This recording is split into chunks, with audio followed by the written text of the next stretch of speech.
जय श्री राम। आइए आज सुनते हैं श्री शिव पुराण में रामेश्वर नामक ज्योतिर्लिंग के आविर्भाव और महात्म्य का वर्णन।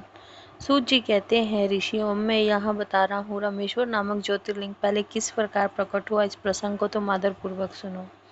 भगवान विष्णु के राम अवतार में जब रावण सीता जी को हरकर लंका में ले गया, तब सुग्रीव के साथ 18 पद्म वानर सेना लेकर श्री राम समुद्र तट पर आए। वहां वे विचार करने लगे कि कैसे हम समुद्र को पार करेंगे और किस प्रकार रावण को जीतेंगे। इतने में श्री राम को प्यास लगी। उन्होंने जल मांगा और वानर मीठा जल ले आए। श्री राम ने प्रसन्न होकर वह जल ले लिया। तब तक उन्हें स्मरण हो आया कि मैंने अपने स्वामी भगवान शंकर का दर्शन तो किया ही नहीं, फिर यह जल कैसे ग्रहण कर सकता हूँ। ऐसा कहकर उन्होंने उस जल को नहीं पिया।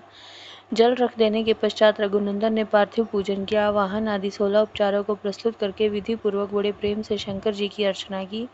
प्रणाम तथा दिव्य स्त्रोतों द्वारा यत्न पूर्वक शंकर जी को संतुष्ट करके श्री राम ने भक्ति भाव से उनसे प्रार्थना की।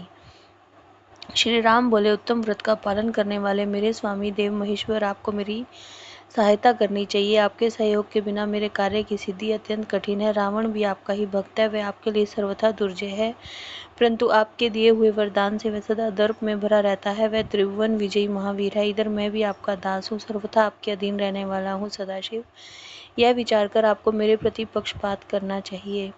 सूत जी कहते हैं, इस प्रकार प्रार्थना और बारंबार नमस्कार करके उन्होंने उच्च स्वर से जय शंकर जय शिव इत्यादि का घोष करते हुए शिव का स्तवन किया। फिर उनके मंत्र के जप और ध्यान में तत्पर हो गए। तत्पश्चात पुनः पूजन करके वे स्वामी के आगे नाचने लगे। उस समय उनका हृदय प्रेम से द्रवित हो रहा था। फिर उन्होंने शिव के संतोष के लिए गाल बजाकर अव्यक्त शब्द किया। उस समय भगवान शंकर उन पर बहुत प्रसन्न हुए और ज्योतिर्मय महेश्वर वामांग भूता पार्वती और पार्षद गणों के साथ शास्त्रोक्त निर्मल रूप धारण करके तत्काल वहां प्रकट हो गए।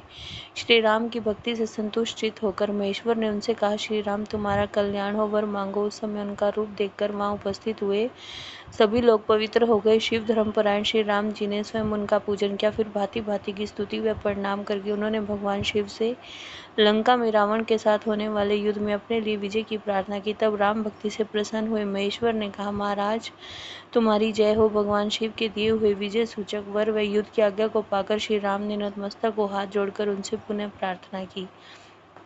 श्री राम बोले, मेरे स्वामी शंकर, यदि आप संतुष्ट हैं तो जगत के लोगों को पवित्र करने और दूसरों की भलाई करने के लिए सदा यहाँ निवास करें। सूत जी ने कहा, श्री राम के ऐसा कहने पर भगवान शिव वहाँ ज्योतिर्लिंग के रूप में स्थित हो गए। तीनों लोकों में रामेश्वर के नाम से उनकी प्रसिद्धि हुई। उनके प्रभाव से ही अपार समुद्र को अनायास पार करके श्री राम ने रावण आदि राक्षसों का शीघ्र ही संहार किया और अपनी प्रिया सीता को प्राप्त कर लिया। तब से इस भूतल पर रामेश्वर की अद्भुत महिमा का प्रसार हुआ।